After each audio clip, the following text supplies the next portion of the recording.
front row was the perfect combination, as the top four in the hunt for the title were all on the front row. Haga on pole was out to dominate as Yamaha looked the favourites.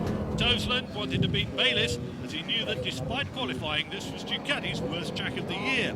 But he would also have to deal with Biaggi, who had legions of Czech fans willing him on. Let's head to the start now with commentators Steve Martin and Jonathan Green. Who's going to take the win? Round 9 of the World Superbikes from Brno. Up go the ramps, and away we go! Great start from Haga from pole. Heading towards that first corner then. Haga's got away well, but so have all the front row. Tozen's got bonked in there to third place, and it looks as though it's Biaggi in second. And Bayliss taking fourth place at the moment, but leading the way. Is that Biaggi? It is. And Kageyama's in second place there too, Jonathan. What a great start. And look at Toseland coming through as well. He's moving his way up. I wouldn't be surprised if he's going to hit the front. Well, Haga I thought he had a great start, but he didn't, obviously. Biaggi now leads. Tozen's now moved to second place. It's all going on. Haga's being pole. Bayliss is at the inside there of him, but it's Tozen who now leads, and Biaggi and Kageyama right behind him. A little bit of a wiggle there. Great to see Kageyama at the sharp end, just before Suzuka, his biggest race of the year in many ways. But now down the hill they come, and Tozen leads it. Here comes Haga, as predicted by Mr. Martin, quite rightly. The pole man coming through now to third place, and there is both Lanzi and Bayliss coming out to complete the first lap. Then Tozen already building on the lead here.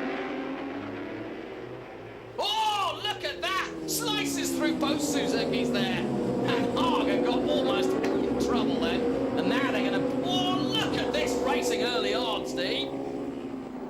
Great stuff from Haga. He's not afraid of anybody, is he? I wouldn't want... if I was Biaggi, I would have said sorry. That's all he needs to do. But he's not saying sorry now. He moves back into second place. No love lost between these two. Haga, one of the greatest superbike riders in the world. Biaggi, quite simply, one of the greatest riders in the world. What a shame. Fonzie Nieto in trouble. Now these guys have all gone for the soft tyre. And the cooler temperatures have helped that, but maybe last to 16, 17 as we see Rolfo battling away. And he's past Bayliss too, I think. Yeah, Rolfo's got past Bayliss, and here comes Fabrizio, and he knows he's not going to be messing about. Look at this four-way freight train at the front. They've got a 3.5 second gap now from the men behind them, and like you say, Bayliss will be watching this with interest as Biaggi hits the front, and the crowd will love that. The foghorns go off for the first time in World Superbike history. Biaggi leads here at Brno. He's done it so many times in his previous guys in MotoGP and 250. Now he's doing it in this one. But look at this, Haga's come to join him. And amazingly, Tozen, who started so brilliantly, is gone from first to third. Good weekend so far for this man, Rolfo and Fabrizio. We expected Fabrizio to go well, having got 2 podiums here last year.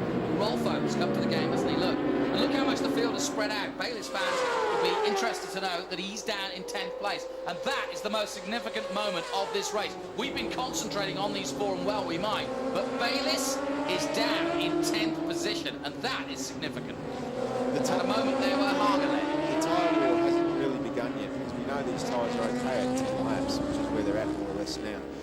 Another 3 or 4 laps, and we're going to see what's going to happen. And if you remember the race last year here, Kageyama came from a long way back. It was only the last half of the race that he made his way forward. Yeah, he did. So maybe he's thinking about that. Maybe he's going to be able to do a similar sort of thing this time around. I don't know, but Haga's in front now. Well, Pirelli will be relatively happy because the test that they did here, they found a rear tyre that they were really happy with, and everybody was happy with, and it was in these sorts of temperatures. The last few days, where it's been ridiculously hot, 51 degrees on the track, Biaggi has wide. been hard for everyone. Look at Biaggi very wide there and losing places.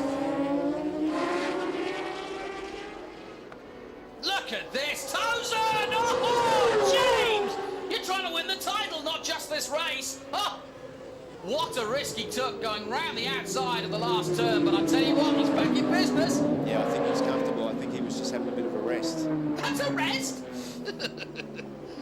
This is a big, big story. Bayliss is struggling down in 10th position at the moment, and as you quite rightly point out, his last lap at 2:05, he's 2 seconds off the pace as Toseland hits the front again. What a race, what a year we've got.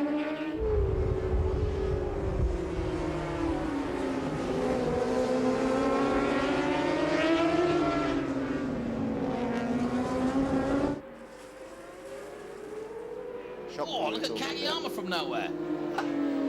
He took that one out, but he's gone a bit wild. Yeah, I was going to say that was a bit ambitious. Oh! Oh, Harden not happy with that at all, and almost gets taken out. Yeah, that... Now, That's Bayliss! Bayliss is down! it's not Bayliss, it's not Bayliss. It is Troy Bayliss. Oh, my God, It's Troy Bayliss, the world champion. Well, no. he's already fallen off, and the reason is he didn't try to take Bayliss out. He was just too quick into turn 3, and that is the biggest news story. Round 9 of the championship, and the championship leader is doing it in style. Biaggi's going to chase him all the way home. Here he comes! And the boy from Britain does it in Brno! James Tozen wins the race ahead of Max Biaggi. Kageyama takes Suzuki to another podium. A very strong display by Toseland at just the right time. Bayliss going down, he increased his overall lead. Biaggi made up ground in second. Kageyama took his second podium of the year in third. Haga's dominance failed to materialise, but he would change his engine for race 2. I'm so happy to be here back on the podium. I just want to say hi to some good friends, the Buxton brothers, for their new arrivals, Scarlett Ray and Marley. So congratulations to them, the partners, and everybody's having babies this year. I think that's all I've done all season is congratulate people for the babies.